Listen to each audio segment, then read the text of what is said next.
online dan media elektronik yang hadir dalam konferensi pers bersama KSPSI AGN dan KSPI.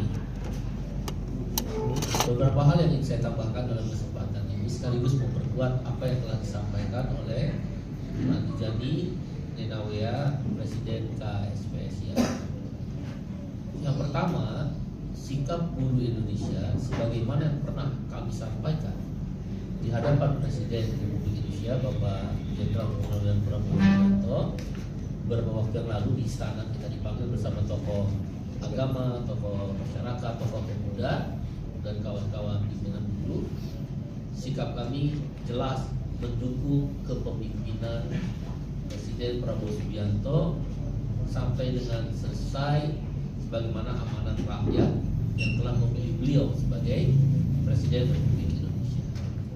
Dengan demikian segala upaya, segala cara, segala tanda petik ya, quote and quote fitnah ataupun cara-cara mengadu domba bangsa ini untuk membuat pemerintah menjadi lemah di bawah kepemimpinan Bapak Presiden Prabowo Subianto, buruh Indonesia sekurang-kurangnya KSPSI AGN dan KSPI akan melawan dan menolak cara-cara tersebut. Apalagi kalau cara-cara tersebut diiringi dengan tindakan anarkisme, kekerasan, merusak fasilitas publik. Tidak ada organisasi tanpa bentuk yang bertanggung jawab terhadap aksi-aksi atau demonstrasi. Maka sekali lagi buruh Indonesia bersama Bapak Presiden Prabowo Subianto dan segala pimpinan yang bertanggung jawab dalam keamanan, dalam hal ini Bapak Kapolri, Bapak Jenderal Listio Sigit, karena keamanan kan di tangan Polri, Bapak Listio Sigit dan menteri-menteri terkait, kami bersama beliau melawan kekerasan, melawan anarkisme, melawan cara-cara yang ingin menjatuhkan pemerintahan yang sah atau setidak-tidaknya melawan yang ingin mengganggu jalannya pemerintahan. Kebijakan Bapak Presiden Prabowo Subianto adalah kebijakan yang pro pada rakyat menurut yang kami rasakan kaum buruh. Penyediaan 3 juta rumah walaupun belum berjalan tapi kebijakannya sudah disiapkan. Kita menterinya kan, kita kan dorong kalau perlu reshuffle. Menteri Perumahan atau menteri-menteri yang terkait dengan program 3 juta rumah ya di reshuffle. Kalau tidak mampu, kalau mampu ya dilanjutkan. Presiden lebih tahu. Yang kedua, program Koperasi Desa Merah Putih itu kan akan berputar 200 triliun lebih uang yang berputar di desa, akan membangkitkan ekonomi desa. Yang ketiga, menaikkan upah minimum 6,5% tahun 2025 ini setelah 10 tahun nggak pernah naik. Ini mengangkat dan mendongkrak purchasing power daya beli. Begitu pula banyak anak-anak buruh sekarang yang menikmati makan bergizi gratis. Dan dalam pertemuan di istana beliau mencanangkan akan memberikan gratis satu kelompok nelayan, yaitu satu perahu dengan tonase tertentu yang hasil tangkapan ikannya nanti disiapkan di pelabuhan-pelabuhan itu semacam ada coolernya. Masa kayak begitu nggak kita tunggu. Karena itu program-program yang pro pada kerakyatan kami dukung. Tentu yang kedua dengan sebuah pesan dan itu disetujui pada titik itu Pak Presiden setuju, yaitu demonstrasi boleh, tapi harus konstitusional, tidak anarkis, anti kepada kekerasan, disampaikan dengan cara yang damai. Presiden setuju kok. Teman-teman mahasiswa mau demonstrasi kan boleh, teman-teman guru berdemonstrasi boleh. Yang nggak boleh itu anarkisme dan tindakan yang melanggar undang-undang, merusak sarana publik, membakar, bahkan nyawa kehilangan. Tidak hanya seorang Afan kan, 9 orang yang lain nyawanya akhirnya hilang. Ada ASN, ada mungkin kalau saya nggak salah polisi, ada mahasiswa juga dan lain sebagainya. Prinsipnya satu orang nyawa pun berharga bagi kita, dan Presiden sangat tidak setuju satu orang nyawa rakyatnya itu hilang. Jadi demonstrasi yang tertib, damai, disampaikan secara konstitusional dan anti kekerasan. kekerasan, tidak anarkis, boleh. Dan buruh dalam beberapa waktu depan tidak akan melakukan aksi dulu sampai kita memandang perlu kondisi sudah kondusif. Kami mendukung Presiden, mendukung Bapak Kapolri, mendukung Panglima TNI dan jajaran menteri-menteri yang bertanggung jawab dengan keamanan untuk memastikan suasana kondusif dengan catatan aktor intelektual daripada kerusuhan ditangkap. Dia nggak boleh mengatur-ngatur negeri ini dengan kekerasan. Patut diduga, menurut kami ya, belum tentu benar, tapi patut diduga mafia minyak yang sudah ditangkap oleh Kejaksaan Agung atas perintah Presiden, mafia kelapa sawit ilegal, mafia tambang-tambang ilegal, mereka melakukan serangan balik. Kami menduga sekali lagi itu tugas aparat keamanan, menduga mereka melakukan serangan balik untuk melumpuhkan kebijakan Presiden Prabowo yang pro kepada kebijakan rakyat.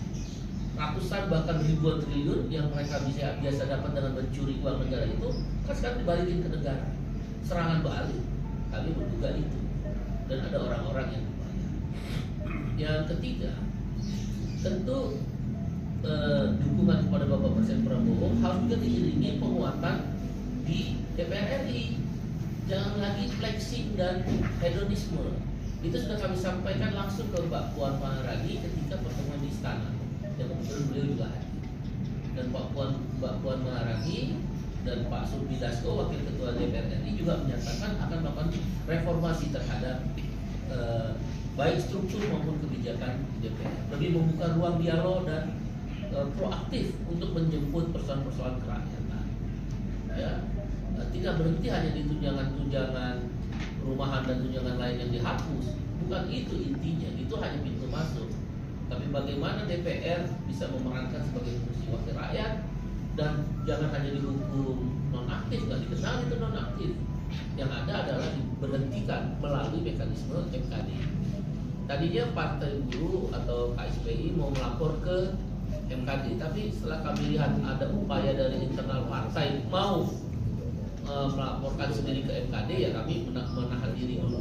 Lebih baik secara internal. Yang keempat, jangan kemudian terjadinya tragedi kerusuhan ini membuat kemudian setiap orang menyalahkan satu titik, yaitu Kepolisian Republik Indonesia. KSPI dan KSPSI Andi Gani dan buruh Indonesia menolak sikap demikian. Jangan mencari kambing hitam kemudian mengatasnamakan reformasi kepolisian. Kalau mau bicara reformasi kepolisian, bukan saat ini, dari dulu kita ingin terjadi reformasi kepolisian. Tapi jangan melipat dalam guntingan, mengayuh dalam air keruh. Yang ujung-ujungnya reformasi kepolisian adalah mengganti Kapolri. Stop hidden agenda dari kelompok tertentu itu. Kalaulah ada satu kelompok yang mengusulkan mengganti Kapolri, itu adalah hak prerogatif Presiden. KSPI dan KSPSI Andi Gani menolak reformasi kepolisian diartikan atau dimaknai mengganti Kapolri.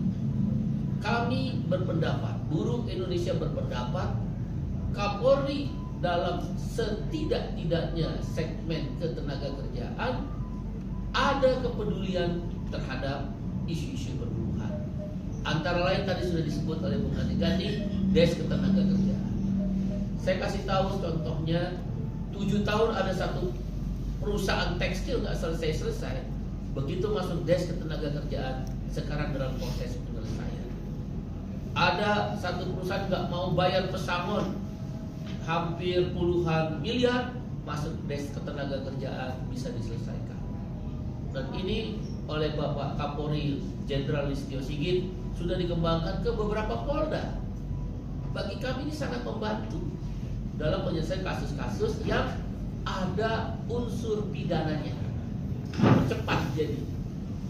Kemudian juga tentang bagaimana Pak Kapolri di masa pemerintahan Pak Jokowi, Presiden Jokowi dan Presiden Prabowo menjembatani penolakan Omnibus Law Undang-Undang Cipta Kerja, menjembatani ya, memfasilitasi pertemuan-pertemuan dengan pemerintah, dengan Mahkamah Konstitusi. Teman-teman kan juga melihat ketika kita diterima di sekretariat oleh Sekjen Mahkamah Konstitusi, kan belum pernah terjadi, difasilitasi. Sehingga Omnibus Law itu dimenangkan oleh buruh. Mungkin sebagian buruh tidak tahu ada peran Bapak Kapolri besar sekali menjembatani, memfasilitasi ketemu Presiden Jokowi, ketemu Presiden Prabowo, ketemu Mensesnek Pratikno, ketemu Wakil Ketua DPR Pak Sumidasko, ketemu Sekjen MK, kalau hakim MK kan nggak boleh.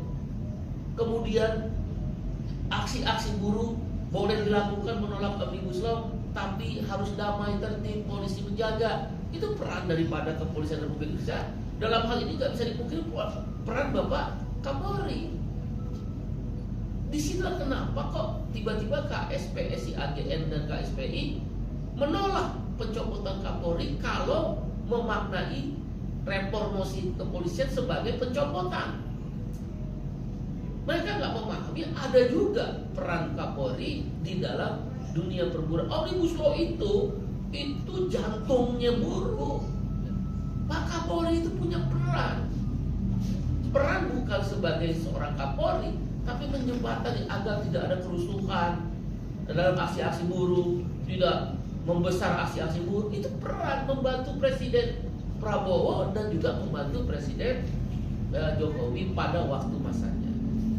Dan peran Pak Kapolri dalam aksi buruh 28 Agustus 2025 kan menjembatani, memberikan ruang demonstrasi boleh, dan kami bersepaham jangan ada kekerasan, jangan ada anarkisme.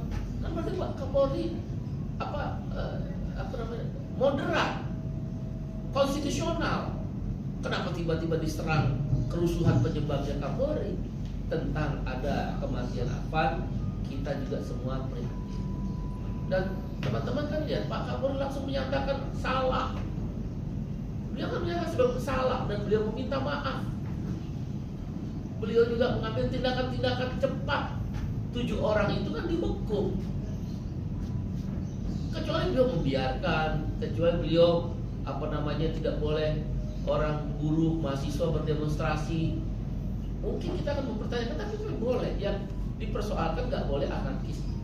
Dan itu seirama justru kesetiaan Pak Kapolri, ditambah lagi belakangan Panglima TNI, kemudian bersama Kapolri dipanggil Presiden, menunjukkan mereka berdua setidak-tidaknya Pak Kapolri sebagai pemangku kepentingan tertinggi keamanan setia dan loyal pada Presiden. Jangan menilai apa yang dikerjakan Pak Kapolri hari ini pada situasi Presiden masa lalu, nggak fair. Harus dilihat kan kasusnya sekarang. Oleh karena itu KSPSI, AGN dan KSPI dan buruh Indonesia berpendapat reformasi kepolisian harus dilanjutkan, tetapi membangun sistem yang lebih baik, merit sistem yang lebih baik, menghindari intervensi baik politik, kekuasaan maupun hal-hal lain kepada kepolisian dalam menjalankan tugasnya. Kemudian melakukan pembenahan yang juga mungkin dalam bentuk rancangan undang-undang kepolisian yang direvisi. Tapi semua intinya adalah untuk memperkuat kepolisian sebagai alat keamanan. Reformasi kepolisian juga harus dimaknai tidak boleh supremasi sipil diabaikan. Karena reformasi kepolisian untuk menciptakan kepolisian yang kuat bukan ujung-ujungnya copot Kapolri. Apa korelasinya? Yang tadi udah kami jelaskan alasan-alasan buruh tidak bersepakat tadi, tidak bersepakat. Tapi reformasi kepolisian ini harus mengedepankan tentang supremasi sipil yang sudah diperjuangkan oleh teman-teman mahasiswa, teman-teman buruh, akademisi, seluruh rakyat Indonesia dalam era reformasi. Pemisahan antara waktu itu ABRI, polisi dikeluarkan dari ABRI yang sekarang akhirnya menjadi Polri dan TNI.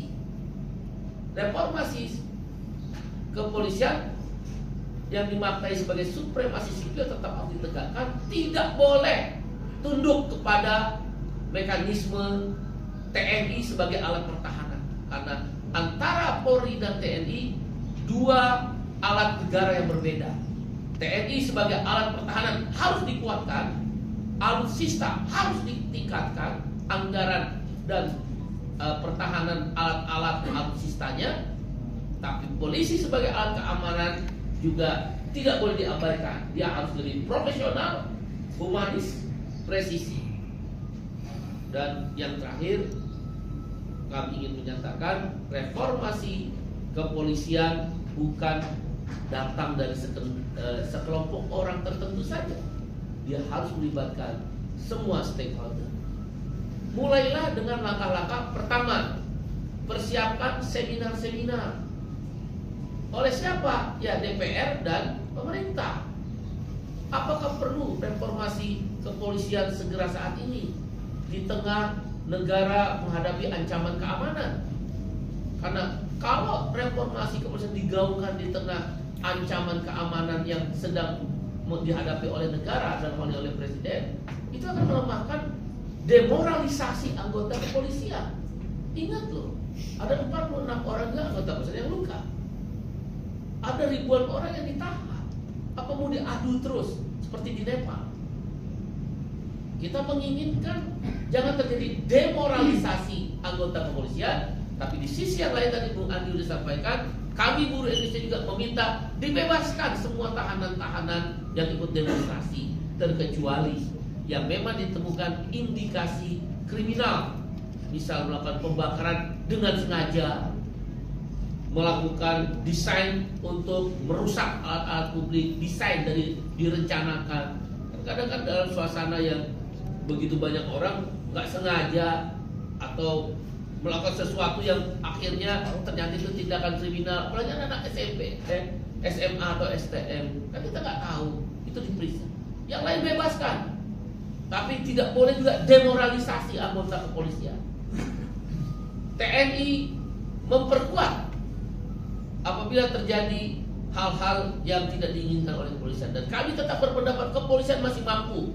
Saya ulangi, kepolisian masih mampu mengendalikan keamanan. Ya, dan oleh karena itu reformasi kepolisian ini jangan dimaknai sekali lagi pencopotan Kapolri, tapi lebih kepada menjaga moral daripada anggota Polri untuk mengembalikan keamanan seutuhnya, dan TNI Polri tetap setia kepada Presiden Prabowo Subianto.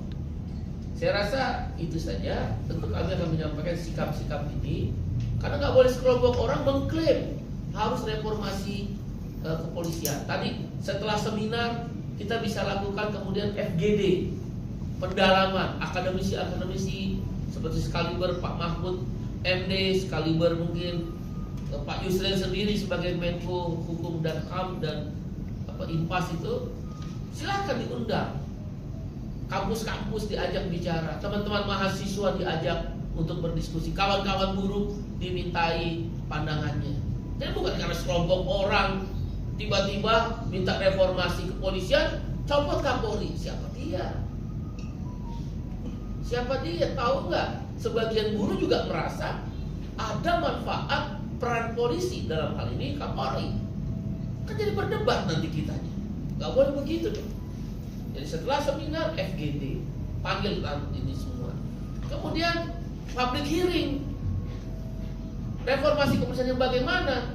Apakah mau ditaruh di bawah Menteri Pertahanan? Kami menolak. Kalau kepolisian di bawah Menteri Pertahanan, kembali lagi militeristik, jiwa militeristiknya itu. Atau mau ditaruh di kementerian tertentu, ya perlu didiskusikan. Misal ditaruh di bawah Mendagri, masa polisi nanti mau disampaikan dengan Satpol PP? Kan nggak mungkin. Satpol PP dan polisi juga itu, polisi Pamung Praja kan, satuan polisi PP itu kan Pamung Praja. Padahal kepolisiannya adalah sipil yang dipersenjatai atas perintah undang-undang. Bisa turun dong orangnya. Kami juga berpendapat tidak setuju. Apalagi di bawah Menteri Pertahanan tidak setuju. Polisi harus di bawah Presiden. Karena polisi adalah alat keamanan negara. Jadi Presiden sebagai kepala negara, bukan Presiden sebagai kepala pemerintahan. Makanya kepolisian walaupun di bawah Wakil Presiden tidak menjadi anggota kabinet karena dia di bawah kepala negara. Sebagaimana juga Panglima TNI di bawah kepala negara, walaupun secara administratif dia di bawah Menteri Pertahanan. Saya pikir demikian, tolak copot Kapolri. Terima kasih.